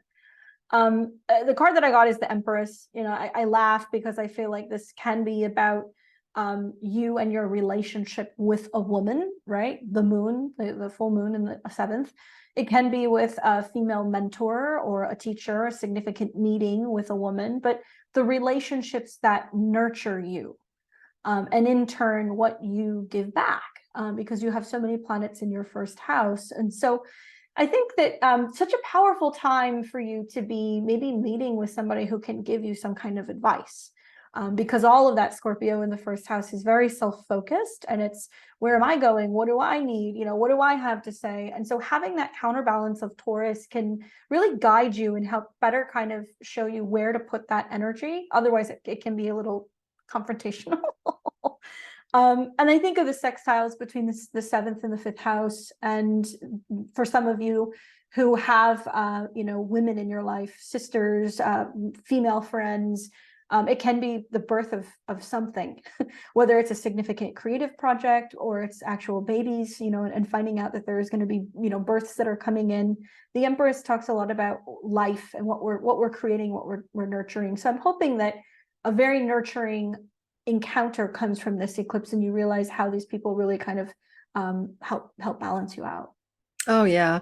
And just to say, Jupiter, the god of goodness, sometimes brings very blessed endings in difficult relationships, love and money, love and business, whatever it is.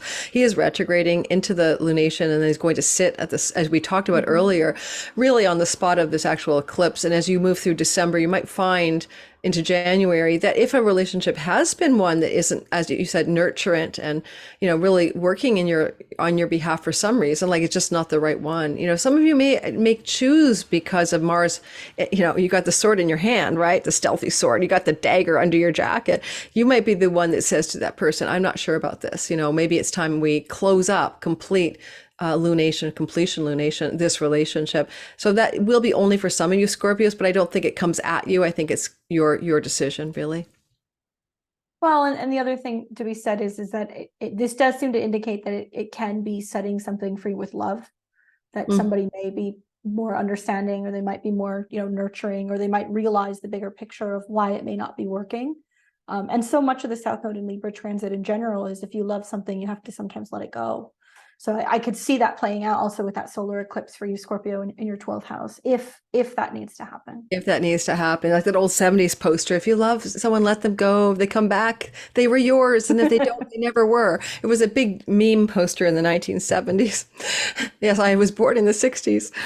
Okay, thanks, Candace. I love it. I love the Empress for you guys. So if you're a creative Scorpio, artist, writer, whatever, oh yeah, just use that imagination, right? Let's moving into the Sagittarius, Sun, Moon, and Rising folk. Melting wings in your money house, earnings, resources, possessions, self-worth, maybe even of speech, and sometimes melting because of striving for something quite significant financially, but maybe not meeting the mark. I kind of sometimes think of this as also, you ingest things through the face here. So maybe you were striving for some kind of superior position and you went on keto and you fell from grace, but whatever you were doing here over the last couple of years may have not really worked. And especially if you were dealing with addictions and stuff, because we have that South Node cycle through the second and the sixth North Node. So any Sag is trying to get rid of a habit or pattern, but particularly an ingestion of something, and really couldn't pull it off. This could open up a period of time in the aftermath of this eclipse, October 28th, where you could get a real handle on it, maybe by finding a teacher, or learning something, getting involved in some situation of study or understanding that allows you to really kick a habit that was not working, although you probably tried and failed.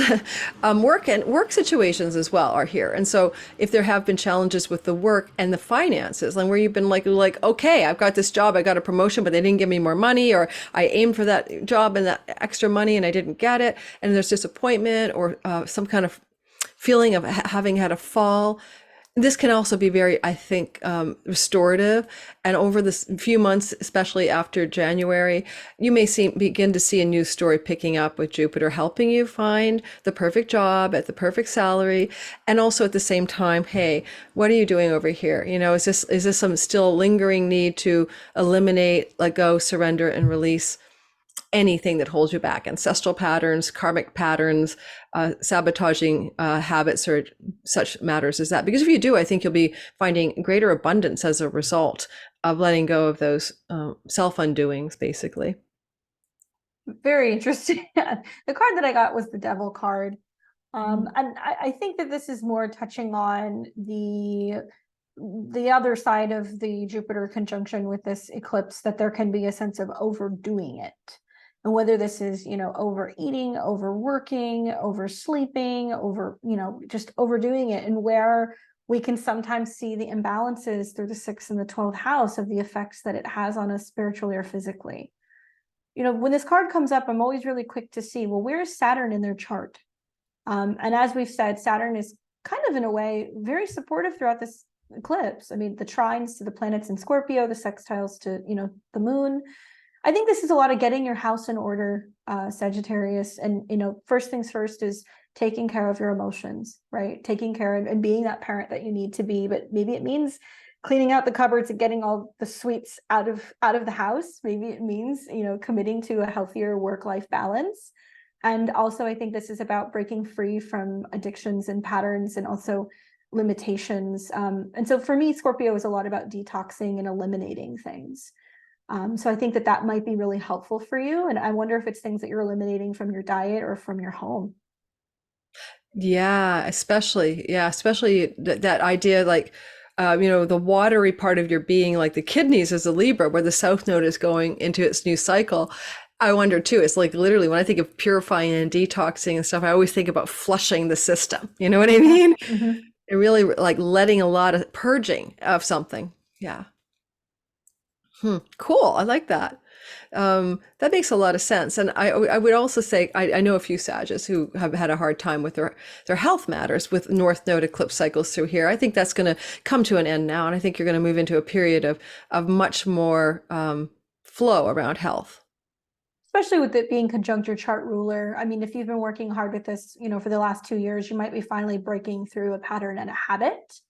I would just say that, the 12th house Scorpio stuff might be helpful to be working with an acupuncturist if you're still struggling, or working with a therapist, or doing maybe like a hot sauna or a spa, because we think of hot water with Scorpio in the 12th house to help finally kind of complete that process. Absolutely. And the devil, like that's kind of the things that, like, we're a slave to, because the Adam and Eve figures are chained to this devil, right? Mm-hmm.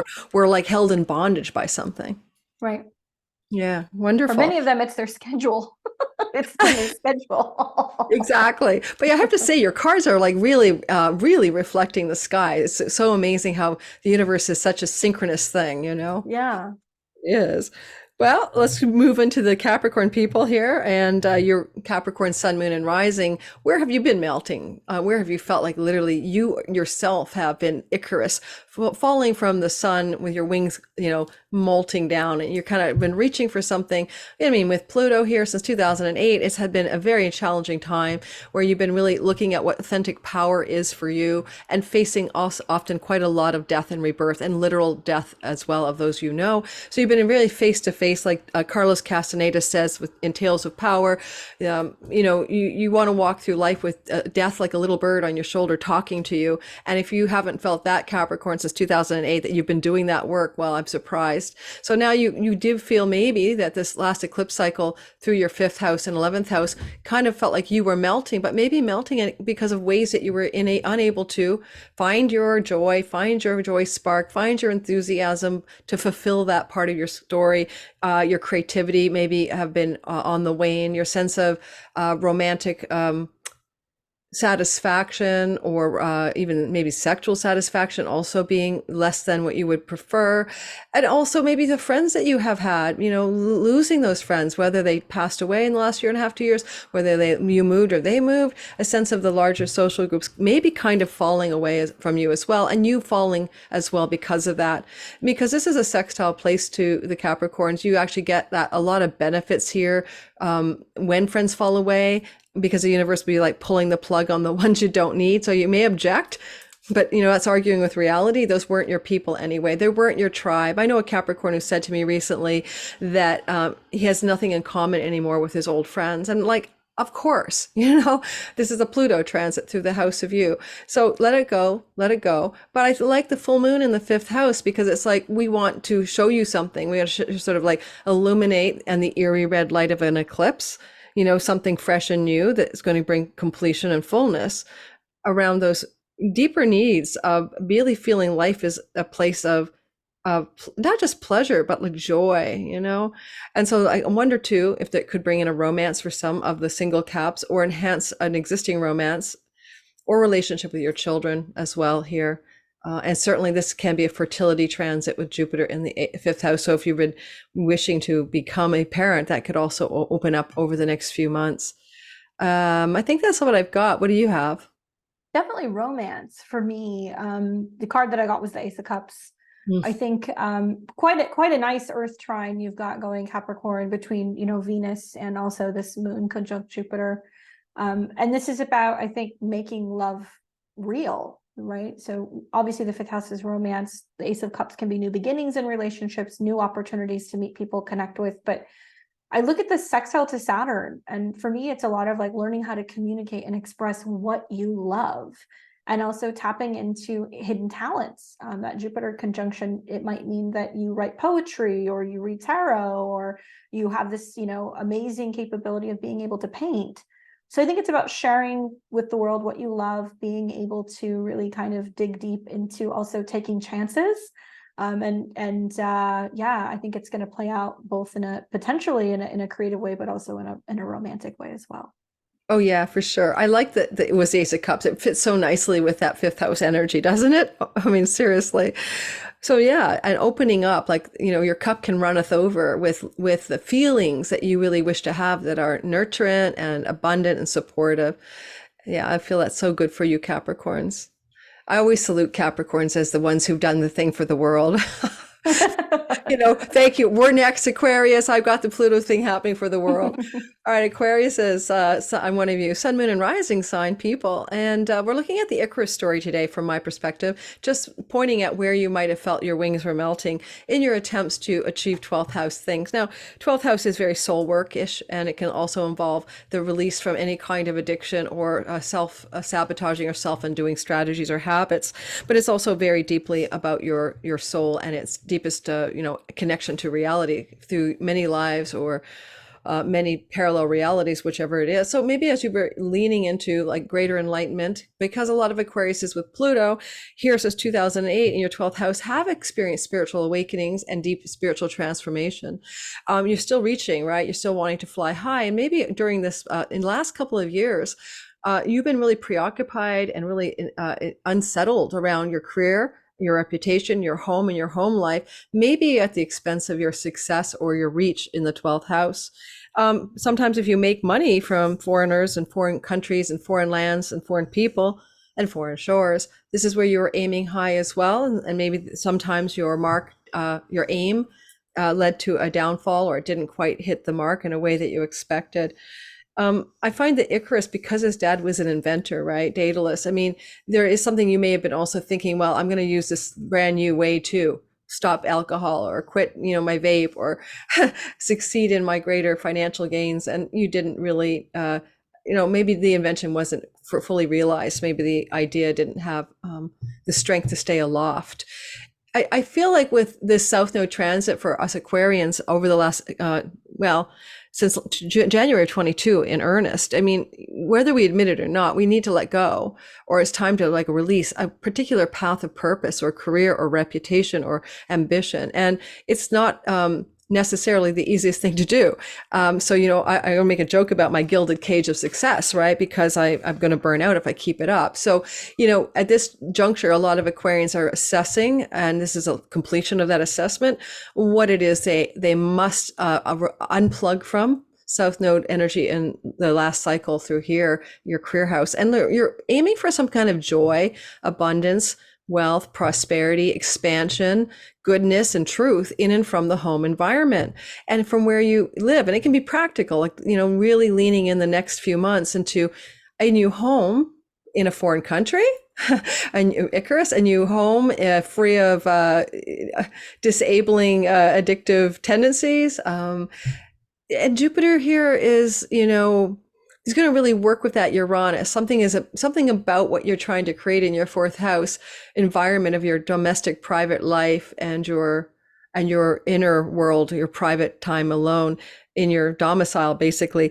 can be surprisingly new and fresh. Maybe you don't even see it yet. So wait till the 6 months unfold to show you the way after this eclipse, if not longer, and get a grip on what that's showing you. Anything else I'd say? Certainly, lastly, if you want to do any kind of work around your mother, especially, or your relationship or her values or what she taught you, and you may want to really dive into a reassessment or some soul work here, that would be really great in the wake of that eclipse. It's kind of interesting. I mean, the card that I got is the Justice card, which can very much be talking about balance and cause and effect and karma. So certainly family karma can be coming up with an eclipse in the 4th house. But I think about the whole summer where there's been a Venus retrograde in your 7th house, and there's been a back and forth with a relationship and who you move forward with and how you move forward and how that impacts your status in the world, and also how you feel about yourself and your home. So there's been a bit of like a back and forth with, do I go deeper into this potential relationship, or, how is my potential relationship impacting my home or my family? Next year, right, April, you're going to see the Jupiter-Uranus conjunction. So it's going to be a very exciting new storyline for Aquarians in regards to, I think, cutting ties with how relationships have always been to home and family, and perhaps also, living in a foreign land. The Justice card makes me feel that the opposition to the Sun, which rules your 7th, is about how you're learning how to find the balance, and that may be coming from a relationship with another person, and somebody who might kind of ground you out and say, look, you can't do everything by yourself, let me help you, or how can we find ways to be able to kind of build this home base together? Yeah, well, because I'm a confessatory astrologer, I always tell my clients my life. They all know about my soulmate James, but he literally is from America. But he has been that guy in the last year, actually, who, or not even year, since January, who has, been that, what you just said, balance it out, balance it out. And that's such a great point that you just made. I also want to say that for you guys who are like me, the Aquarians, this home story, anyone who's an Aquarius rising has had Uranus since 2018 moving through your 4th house. So you've been destabilized most of the time, especially depending on the degree, around where you really want to root yourself.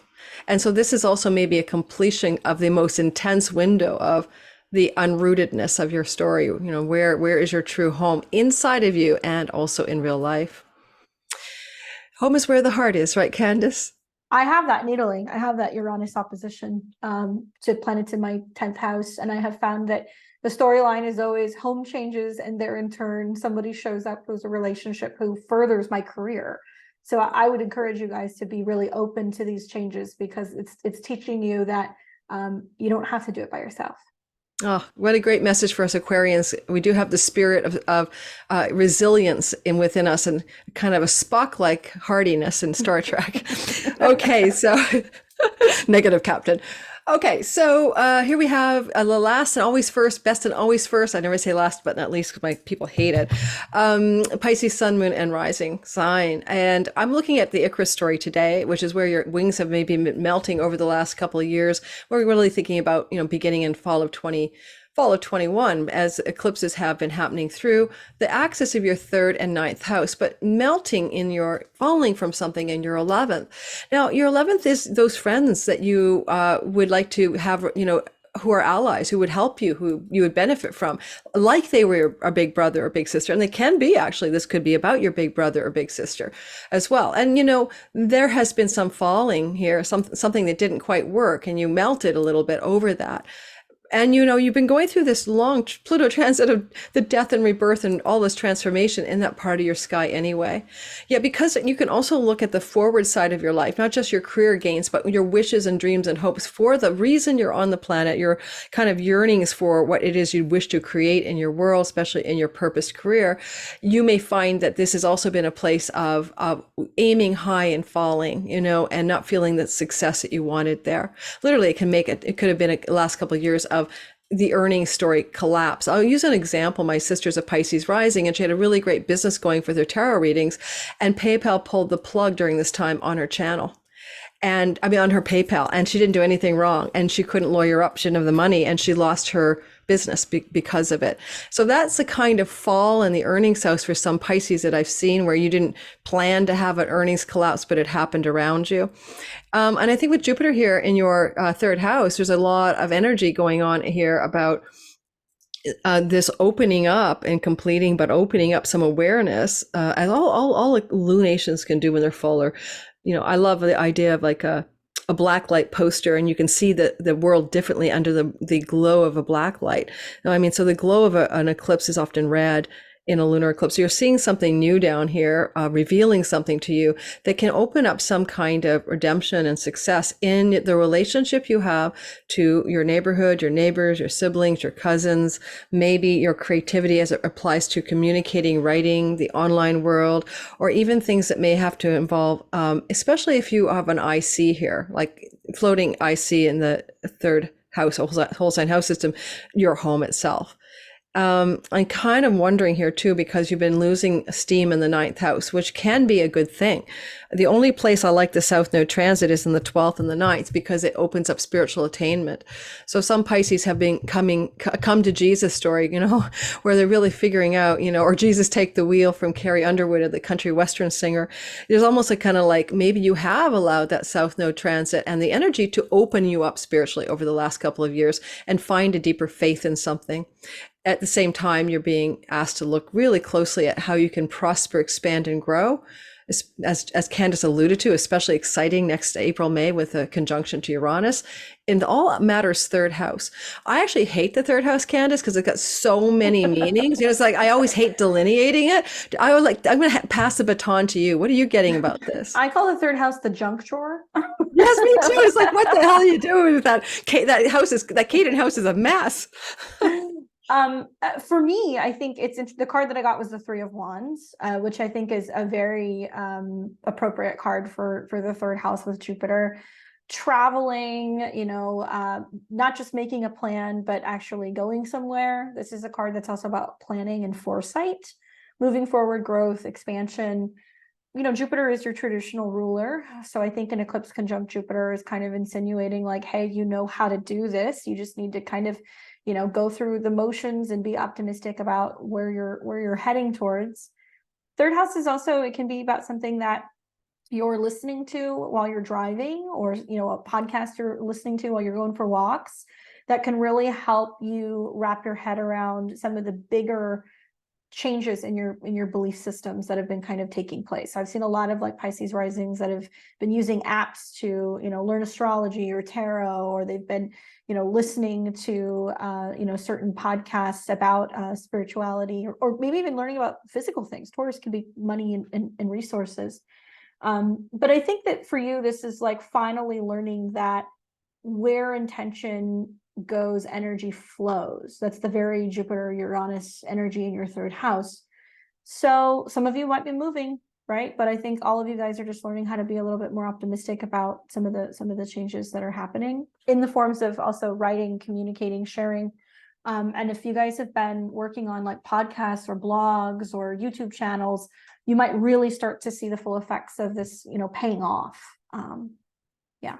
Yeah, for sure. And then with Venus, of course, in that like electric trine from the seventh, especially if you're doing any outreach to the public, that could really, really be wonderful as you move your podcast or your blog or your website outward into the, collective of your others that you might want to meet here. So that really feels good for them.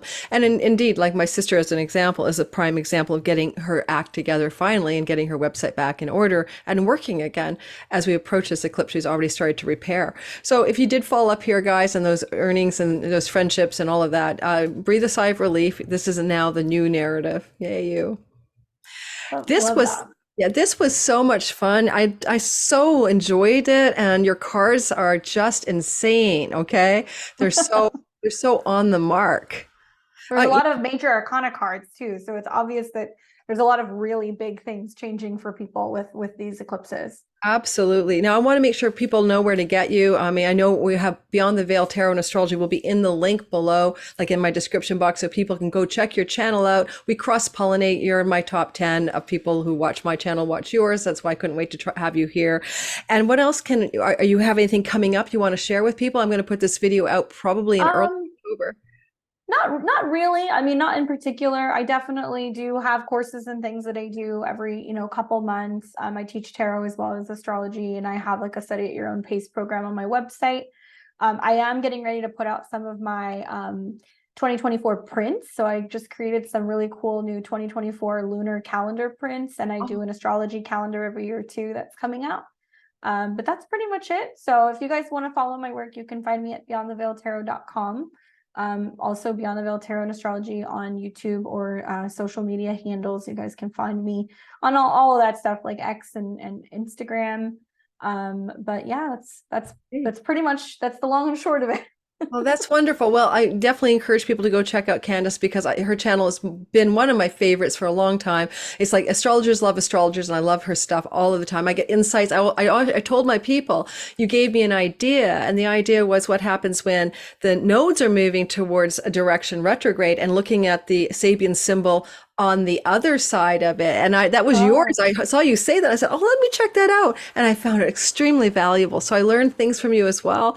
And you studied with, or you worked with Astrolata, Lada Donchiva, correct? Yeah, I cut my teeth first with Lada online. Oh my gosh, many years ago. I want to say like 2013, 14, 15. Mm-hmm. But I've been studying astrology since I was like 14 years old. So yeah, about 15, 16 years now. And I did horary with Adam Ellenboss, and I went through Pluto school.